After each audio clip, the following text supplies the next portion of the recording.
नमस्कार, स्वागत है आप सभी का एसएससीएन न्यूज के इस बुलेटिन में। और आइए सबसे पहले नजर डालते हैं आज की हेडलाइंस पर।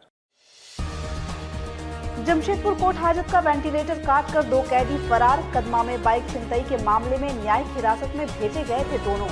शुक्रवार को कोर्ट में पेशी के लिए दोनों को जेल से लाया गया था कोर्ट। चकमा देकर हुए फरार। एसएसपी सहित पूरा महकमा दोनों की दोबारा गिरफ्तारी में जुटा। नेताजी सुभाष यूनिवर्सिटी के विद्यार्थियों का डीसी ऑफिस पर हंगामा। कोरोना काल में अनुपस्थिति के लिए हजारों फाइन लेने का लगाया आरोप। विश्वविद्यालय द्वारा गाइडलाइंस का उल्लंघन बता लगाई न्याय की गुहार। मनमाना फाइन वसूली की रसीद भी नहीं देने का लगाया आरोप। और राजनगर पुलिस ने क्षेत्र में चोरी के मामले का 24 घंटे में किया खुलासा। चोरी में शामिल 3 अपराधी गिरफ्तार। चोरी के लोहे के साथ ट्रक व बाइक भी बरामद। क्षेत्र की डीबीएल कंपनी परिसर के पास रखी लोहे की गुमटी की हुई थी चोरी। आइए अब बात करते हैं एसीबी द्वारा खरकई बांध के रोकड़पाल को घूस लेते गिरफ्तार किए जाने की। सरायकेला के ईचा चालियामा स्थित खरकई बांध के चालियामा प्रमंडलीय कार्यालय के रोकड़पाल को पेंशन एवं ग्रेजुइटी भुगतान का काम करने के लिए घूस लेते रंगे हाथ गिरफ्तार कर लिया गया है। एसीबी की जमशेदपुर इकाई ने शुक्रवार को रोकड़पाल सोखाराम गोराई को घूस लेते रंगे हाथ पकड़ा। मिली जानकारी के अनुसार ईचा बांध प्रमंडल 2 के कर्मचारी चंद्रमोहन देवगम विगत 30 अप्रैल 2021 को रिटायर हुए थे, लेकिन 6 माह बाद भी उन्हें ग्रेजुइटी या पेंशन का भुगतान नहीं हो पा रहा था। उन्होंने ईचा चालियामा स्थित प्रमंडलीय कार्यालय के रोकड़पाल सोखाराम गोराई से इस संबंध में पूछताछ की तो उसने काम करने के लिए 25,000 रुपए घूस की मांग की। इस संबंध में चंद्रमोहन ने भ्रष्टाचार निरोधक ब्यूरो की जमशेदपुर शाखा में शिकायत दर्ज कराई, जिसके बाद ब्यूरो के धावा दल ने शुक्रवार को खरकई बांध के चालियामा प्रमंडल कार्यालय के रोकड़पाल सोखाराम गोराई को रंगे हाथ गिरफ्तार कर लिया। गिरफ्तारी के बाद उसे ब्यूरो के जमशेदपुर कार्यालय लाया गया है, जहां उससे पूछताछ की जा रही है। आइए बात करते हैं जमशेदपुर कोर्ट हाजत से 2 विचाराधीन कैदियों के फरार होने की। जमशेदपुर कोर्ट हाजत की सुरक्षा को धत्ता बताते हुए शुक्रवार को 2 कैदी कोर्ट हाजत का वेंटिलेटर काटकर फरार हो गए। घटना की सूचना मिलते ही एसएसपी सहित पूरे जमशेदपुर की पुलिस पेशी के लिए कोर्ट लाए गए दोनों की दोबारा गिरफ्तारी के प्रयास में जुट गए हैं। कदमा थाना क्षेत्र में बाइक छिनतई के मामले में कदमा पुलिस ने 2 अपराधियों अमनलाल व सोनू यादव को गिरफ्तार कर न्यायिक हिरासत में भेजा था। शुक्रवार के दिन दोनों को जेल से पूरी सुरक्षा में पेशी के लिए कोर्ट लाकर कोर्ट हाजत में रखा गया था।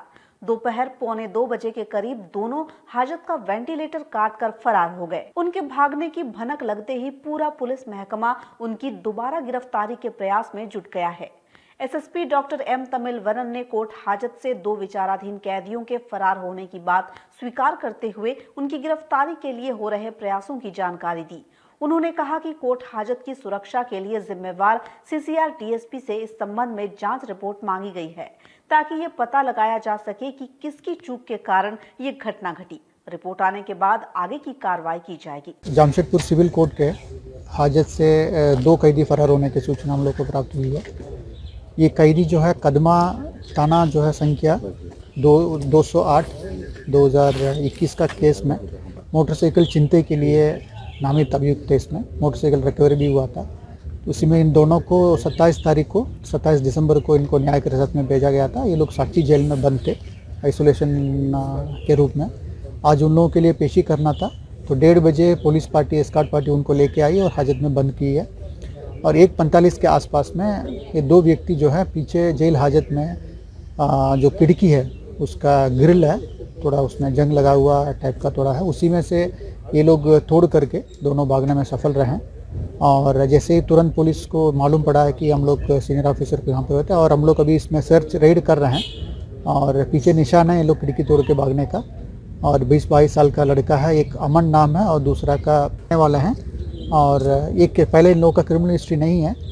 और हम लोग इसमें लगे हुए हैं कि इन दोनों को अभी तुरंत गिरफ्तार करें किसी भी हालत में। और हम लोग सब जगह पे छापेमारी कर रहे हैं इसमें निश्चित रूप से, क्योंकि जो ये हम लोगों का सिस्टम ये है कि जब भी कोई एस्कॉर्ट पार्टी जाती है किसी कैदी को लेके आती है, उनको यहाँ पर हम लोग अटेंडेंस में एंट्री करते हैं। संबंधित कोर्ट कौन सा है उसको हम लोग एंट्री करते हैं। उसके बाद यहाँ से ले जाने के लिए अलग अलग OR सिपाही हैं हर कोर्ट के लिए, उन लोगों को ले जाना है। ये थोड़ा लंच के समय होने के बाद 2 बजे के बाद इनको पेशी करना था।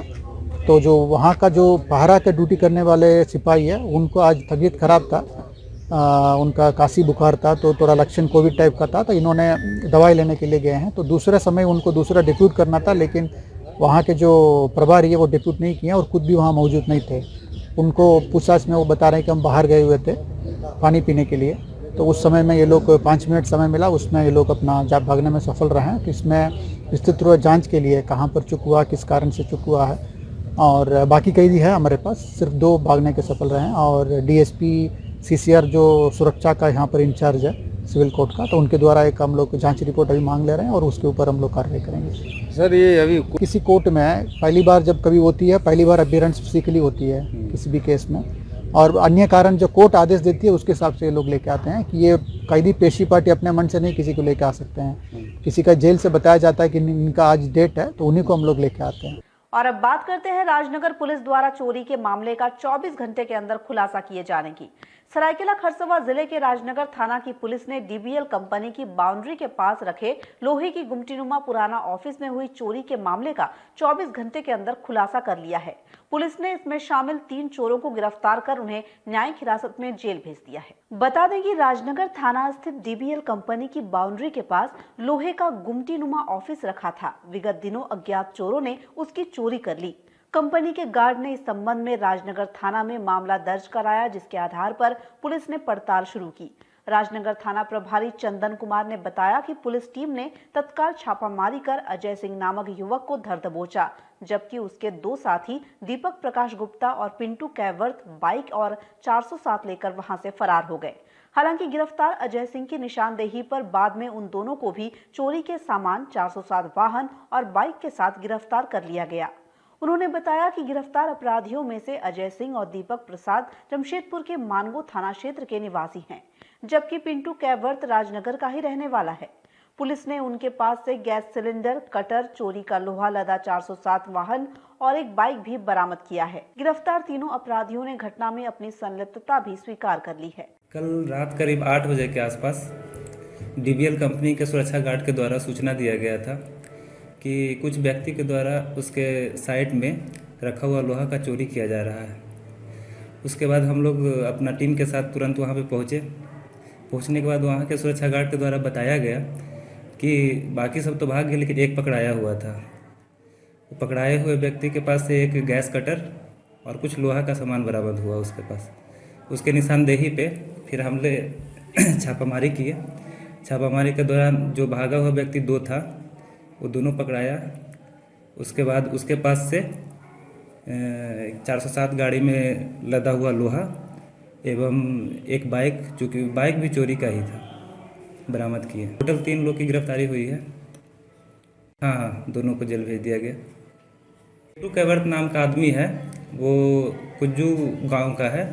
वो दिन में रेकी करता है कि कहाँ पे आज घटना का अंजाम देना है, और ये रेकी करने के बाद मानगो में कुछ टीम है चोर का, वो लोग को बताता है और वो लोग अपना 407 या कोई भी व्हीकल लेकर के और गैस सिलेंडर वगैरह और गैस कटर लेकर के यहाँ पे आता है।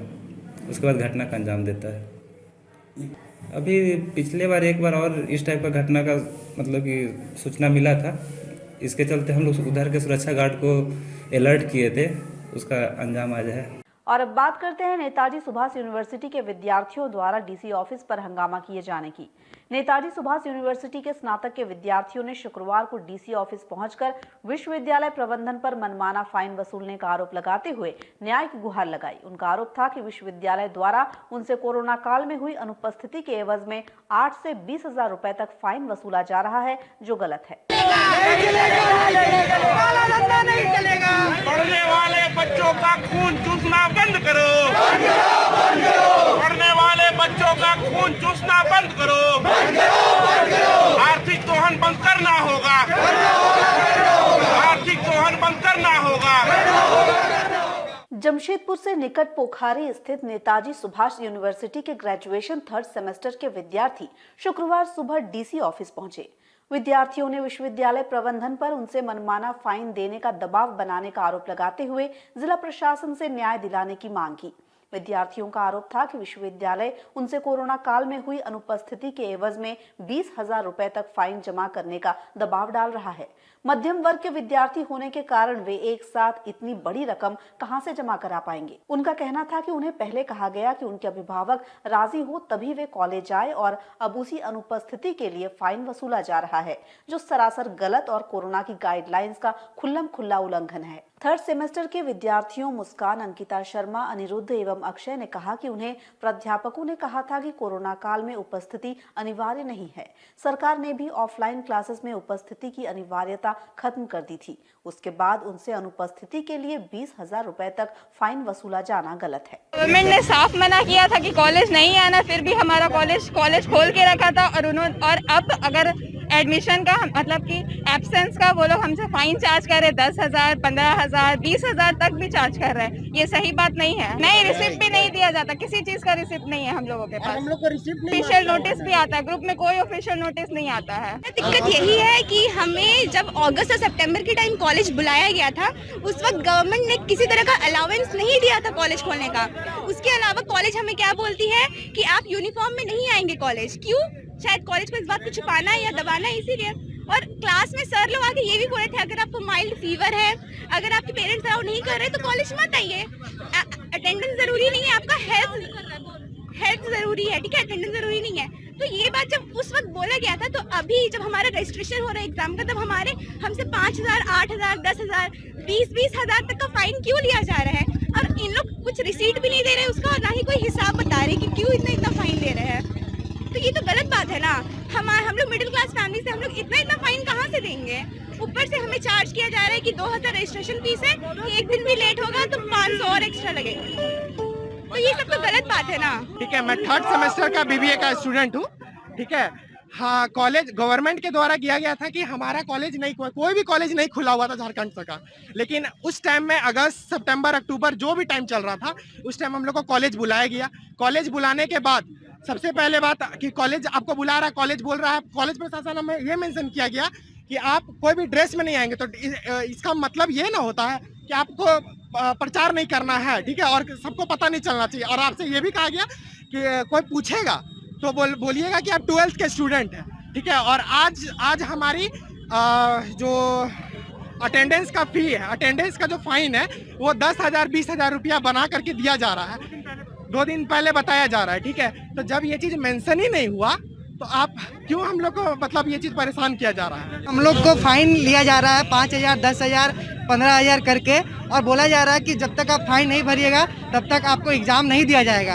और मांग यही है कि हमारे कॉलेज से मांग यही है कि हमें हमारी फाइन को माफ कर दिया जाए, क्योंकि कोरोना काल में कोई उपस्थिति के लिए फाइन नहीं ले सकता, क्योंकि सरकार का ये गाइडलाइंस ही था कि उपस्थिति अनिवार्य नहीं रहेगी। सर, हमारा कोई रिसिप्ट नहीं मिला जा रहा है, कोई रिसिप्ट नहीं दिया जा रहा है। अगर रिसिप्ट भी दिया जा रहा है तो पेरेंट्स को हम बता भी नहीं सकते कि किस चीज का फाइन लिया जा रहा है। ये सारा का सारा ब्लैक मनी कहा जा सकता है इसको। बात करते हैं सीएनटी व पेसा कानूनों के उल्लंघन का विरोध किए जाने की। संयुक्त बिहार विधानसभा के पूर्व उपाध्यक्ष देवेंद्रनाथ चांपिया ने सीएनटी एवं पेसा कानूनों का उल्लंघन करते हुए जनजातीय लोगों की जमीनों पर कब्जा जमाए जाने का आरोप लगाते हुए इसका विरोध किया है।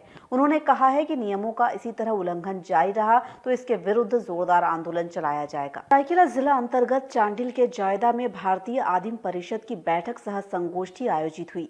सामाजिक कार्यकर्ता करमूचंद मार्डी की अध्यक्षता में आयोजित इस बैठक में 5वीं अनुसूची के क्षेत्रों में पेसा कानून एवं समता जजमेंट को लेकर सीएनटी एक्ट, पेसा, पंचायत चुनाव, उपबंध आदि विषयों पर चर्चा हुई। बैठक को मुख्य वक्ता के रूप में संबोधित करते हुए बिहार विधानसभा के पूर्व उपाध्यक्ष देवेंद्रनाथ चांपिया ने कहा कि वर्तमान में 5वीं अनुसूची के क्षेत्रों में सीएनटी एक्ट एवं पेसा कानून का खुल्लम खुल्ला उल्लंघन हो रहा है तथा आदिवासियों की जमीनों की धड़ल्ले से खरीद फरोख्त हो रही है। उन्होंने कहा कि यदि 5वीं अनुसूची वाले क्षेत्रों में सीएनटी एक्ट का इसी तरह उल्लंघन होता रहा तो इसके विरुद्ध जोरदार आंदोलन किया जाएगा। बैठक में कहा गया कि राज्य सरकार की लापरवाही के कारण संवैधानिक व्यवस्था चरमरा रही है। ग्राम सभा को दरकिनार कर बाहरी तत्व आदिवासियों की जमीनें हड़प रहे हैं। चांडिल डैम लोगों को विस्थापित कर बनाया गया, लेकिन क्षेत्र के लोगों को सिंचाई की सुविधा नहीं देकर बड़ी बड़ी कंपनियों को पानी देकर उन्हें फायदा पहुंचाया जा रहा है। सरकार को इस पर ध्यान देने की जरूरत है। 2001 जो बना दिया गया है, पेशा के विरोध में बना दिया गया है, ग्राम सभा का अधिकार छीन करके बना दिया। एक और तो संविधान कहता है, सेक्शन आर्टिकल हम भूल रहे हैं, इसमें स्पष्ट लिखा है सेंटर और स्टेट यदि एक ही विषय पर कानून बनाते हैं, दोनों का बनाया हुआ कानून में विरोधाभास होने की स्थिति में सेंटर का कानून लागू होगा, स्टेट का लागू नहीं। अब वैसी स्थिति में यहाँ झारखंड पंचायती राज अधिनियम पर क्यों जोर दिया जा रहा है, संविधान के खिलाफ क्यों जा रहा है, जबकि संविधान में यह स्पष्ट है। पेशा में यह भी स्पष्ट लिखा है ये पेशा कानून पारित होने 1 साल के अंदर अगर राज्य सरकार पंचायत के बाबत में बिल बनाएगी तो यह ठीक है। 1 साल पूरा होने के बाद अगर राज्य सरकार कोई कानून नहीं बना सकती है तो पेशा को यथारूप में लागू करना चाहिए। और आज के इस बुलेटिन में फिलहाल इतना ही। हम फिर हाजिर होंगे कुछ और नई ताज़ा खबरों के साथ। तब तक के लिए SCN न्यूज़ की पूरी टीम की ओर से मुझे दीजिए इजाजत। नमस्कार।